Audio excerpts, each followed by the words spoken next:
everyone, and welcome to Montecito After Sunset. Our world of deception is closing in on Montecito, and we are going behind the scenes of episode 9 with the creator and executive producer of Montecito, Grant Rutter. Hello, Grant. Hi, Christy. Thanks for having me again.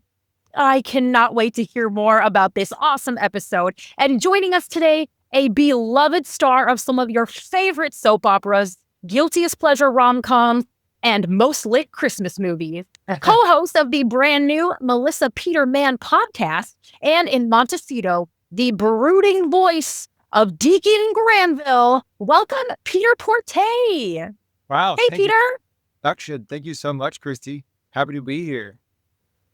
We are so glad to hear finally the voice of Deacon and to talk with you a little bit about what your experience was on the show, what you think of this huge scene we had in tonight's episode 9, that is Collection of Secrets and Lies. We have the big scene where Deacon confesses to Bradley and Diego. This is so pivotal. Peter, what did you think when you got this script and you thought about how you were going to approach this really important scene? What were your thoughts?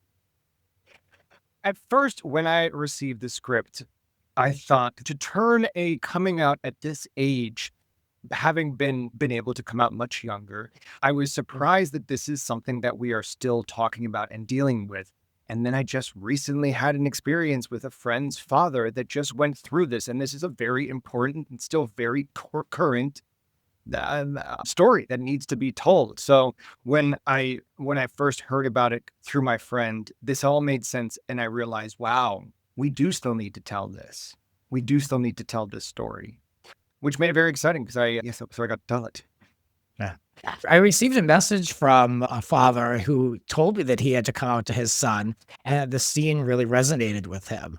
And this has not been my life experience, but Andrew and I wrote these scenes, but I want to give a lot of credit to Andrew for crafting that. I had no notes on that scene. He really wrote it really well, but it's a thing, and it hit one person. So if it hit one person, it must have hit a few more. I was just saying elsewhere, I'm an LA gal, and it just sometimes it's easy to forget in this day and age that people are in much different places.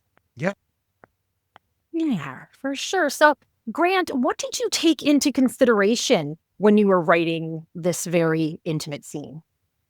Again, all about Deacon's relationship with his father and trying to connect with his son. He was really, Bradley was in the room. I know he invited Bradley over there, but Deacon just should have had the moment with his son. But he's really trying to connect and really trying to sit down with him and probably envisioning him looking at his son in his eyes and trying to get this off his chest, right? And then they've got all this heckling side commentary from Bradley, but that's the dynamic. We said that in a previous after show, how this is a family of a lot of commentary and little jabs.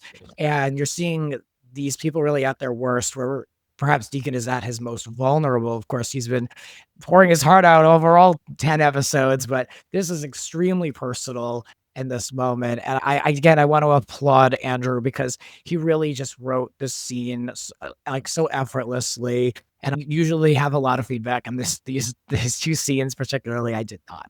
So I think he did a great job, and the performances speak for themselves. Vincent was really rough on Deacon plays Bradley, and Peter, you took it there, and you were so just raw. I think that's the word for it. Thank you. I'm curious, maybe the listeners and you, Christy, you already know this, but how did you collaborate on the writing of it? Because I know you had a big part of it. Were you like, let's just draw straws, you take this scene, I'll take that scene? Did you sit down together in room? Yeah, so I did the long story of the show. So I was all like, this has to happen in this episode, and then breaking down into each scene. So yes, these events have to happen here, so these events can happen here in this episode, but how to craft it so that way we're not having 3 Mina scenes in a row if she's supposed to be in 3 different locations. So that was like another whole part of it. So I knew everything that I wanted, and then Andrew and I would switch off with writing the dialogue, I guess you could say, or really breaking out those scenes, but really writing the dialogue. And then it was very collaborative after that. And we were both very direct on what we wanted, what we didn't like, and there was no ego involved. And it was just like, this is how this needs to be. Or I'll fight for little things. I said that almost never happens when you have two writers Oh, that are very attached to their babies in a room and just willing to say, it's okay, no ego involved. If this doesn't work, we're cutting it. We're cutting it. Had you two worked together on previous projects, or was this the first Not one? scripted projects. We worked on an HBO project, but not scripted. Yeah. That's so And for us, it was always about what's best for the show. Yes, I want little things in there, and sometimes they made it, sometimes they didn't, but it really was, we both had the same vision where it was like, what is going to serve this better? But we really did get along really well. It was honestly quite effortless. yeah, that's great. Peter, I'm curious what you thought about how the story was unfolding as it happened. Like, just as a listener, were you rooting for Deacon and Gio's relationship? Were you really hating any of the other characters? What did you think of the story? I really enjoyed it. And you're going to talk about episode 10 next, so I won't give anything away. But that truly came out of the deal for me. I was shocked by the final episode reveal. So I was rooting for Gio. I have a cabin up in Lake Arrowhead where the actor who plays Gio also has a cabin. So we'd hung out Oh, or like during pandemic times when we were up there together, sharing a beer at the local pub. Never did I ever think that we'd be playing Luggers on a podcast 4 years from there. So it was a treat to see him across the screen for me. And so, yeah, I was certainly rooting for them. Other favorites is Mina is just so wonderful.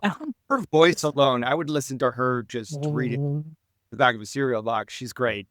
And the quality is so powerful. And then Bethany Gina, I think, is my favorite soap name ever to have. yes. Bethany Gina. It just rolls off the tongue. Oh, yeah. Most clunky name ever. Oh, That's one of my favorites too. And we really get a sort of a wrap up to their storyline. We've gotten to know Bethany Gina pretty well the last few episodes. So I have to ask, Grant, are they truly riding off into the sunset now as siblings who get along great and they're going to run the company together? Or have we seen the last of Bethany, Gina, and JJ? it sounds like they're in a mess because JJ's off to rehab when we can interpret that as we want to, but he's off. And Bethany Gina now has this, at the last second, this name has come across that's going to help her and the company get back into the Santa Barbara Waterfront Revitalization Project lineup. And it's going to be Marcos Medici, who we hear in episode 9, only moments before, that Gio says to Mina that he wouldn't wish Marcos on his worst enemy. And then now Marcos is wished upon Bethany Gina. So yeah, Bethany Gina's in trouble. I'm so excited by the idea of this mysterious Marco Medici. He's already causing so many problems for Deacon before Deacon even knows who he is. Yeah, what do you think about this guy, Peter? I'm not a fan. I am not a fan. Life's straight. I'm trying to rekindle my relationship with Gio, and I just worked really hard on this hotel. I need a break. I don't need to be this mafioso, but maybe it's going to all work out. We'll see. Probably not, but I would tune in too and find out. Absolutely. And I was wondering, Peter, do you have anyone that you pictured when they mentioned Marco, like an actor that's in mind or an image? What do you see in your mind when you hear that name? Oh, that's good. Let's see. There's so many wonderful, like, mafioso, big Italian personality that I can think of, but like, what's his name from Goodfellas? Joe Pesci. Wow. I feel like That he's hardcore. like hardcore, but compact, like petite, but you'd never call him petite. You call him like sturdy and. Yes, Wow, that is so exactly the vibe I have. interesting. Let's see how you envision Marcos and where I see this character going are very different places. Marcos, I think if I could work say, together like you two work together, and no bad ideas. We're just no egos involved. We'll find something middle ground, right? I think I would say if I had to say anything about Marcos, I think he would make a great pansexual character. Somebody very open, and you never know where they're gonna go. Oh, interesting. Okay. Wow, you could Yeah. cause a lot of trouble. Sound With a like small to cast, me. you need someone that's open to Oh, yes. It is small, but so well cast. Grant, how did you know that Peter was Deacon? I was familiar with Peter's work from days, so I knew his voice quite well, and I did a deep dive on everything I could find with all the actors of just when you lower the brightness on the screen and just listening, just concentrating on the voice and really knowing, because I know these characters very well. It has to complement the character, but also you have to have a variety of men's voices. Women's voices tend to have more of a range, but men's voices can be particularly low. It just had to really all mesh. So that was just something else to take into account. Casting directors look a lot at obviously facial, bone structure, and height, and all that stuff is very important. But obviously in audio, it's really all about sound and knowing the pace in which these scenes on soaps have to run. In this medium, it's more important than ever. So knowing how soap scenes work and the pace is key, and he had it. That's really interesting. I had no idea until I started listening that we really do. Men, we just, especially like that leading man type, we've listened to what it should sound like since we were children, and we mimic it, and that's the standard that is expected of you. And so to find variety in tone, I think is very hard, and you accomplished it, but I would have never thought about that before. Peter, I can't help but think that you're so great at what you do on camera because you are interested, it sounds, in how it all comes together and what goes on behind the scenes. Was this being a whole new thing part of what attracted you to doing Montecito? Or why did you want to be involved in the first place? That's exactly it. I didn't understand what it was, but I had a lot of people that I respect say, "You should do this. Is interesting."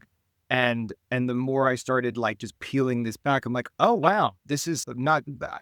This is the first of its kind, but it is one of the very first of its kind, and it's in a medium that has been around before television. We all sat around our radios and listened to Grand Ole Opry and like people creating in real time the folio, which I think is such a cool analog way of storytelling, right? And to be part of this now with the cast that you put together, I was like, this is a no-brainer. So thank you for that.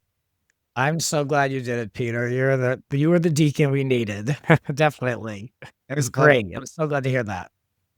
Absolutely. And for everyone who's now watching the episodes and watching the after show and binging them all back, Grant, what should we expect for episode 10, big finale? Episode 10 is worth checking out for sure. I wanted to promote binging, so go back and listen. If you haven't made it to 10 yet, listen to the episodes prior because there's a lot of little things and some misdirection, and there's some signs that bring us to where we land in episode 10. And episode 10, I'm super proud of. It's an intense episode. I like to think it's another one where there's a little bit of heart. There's some moments. And then there's just, you're going way up the roller coaster for that final drop down. And I hope that everyone really enjoys it. And it's going to be a little slow and then it's going to take off. So stick with it. I'm really excited about hearing more from people about how they interpreted the last scene. Uh-huh. And I love that there is an additional character beyond our cast list in that last scene, and that's the rain. And you do not recognize that while you're reading it off the page, and all of a sudden, oh my gosh, it was so dramatic, that rain. I'm excited for everyone to listen to it. Oh, I love We that. just I love to can't get wait. feedback. Yes. Oh, and in the meantime, Peter, you just premiered the Melissa Peter Band podcast. We love Melissa. Of course, the first episode people can see and watch on YouTube. Will there be more? There certainly will be. We have a second episode that's actually dropping today. And just expect regular drops weekly. And I think the season is around 10 episodes, but we're very excited. We just filmed another one yesterday. I was over at Melissa's house eating Caesar salad. She made me dinner for her birthday. It's not fair. That's the kind of friend she is, but I brought the wine. And so thank you for watching that. And so That's the kind of friend you are. We need both. exactly. Yeah. So working on that. And then I've got another show that I can't talk about yet right now. Besides, I'm very excited for it to be premiering in a couple months to come. All right. We will certainly keep an eye out for that. Everybody, you can keep up with Peter on Instagram at Pete Porte. We so appreciate you being here with us, Peter. Thank you. Thank you for having me. And everybody, make sure that you stay subscribed to Montecito on the Facebook page. It's at Montecito Series. We're also on Apple Podcasts and right here, of course, on YouTube. Make sure you give a thumbs up for this video so that YouTube knows you want to see more Montecito. And keep tuned in to Montecito After Sunset for more from behind the scenes. Thank you so much for watching. See you soon.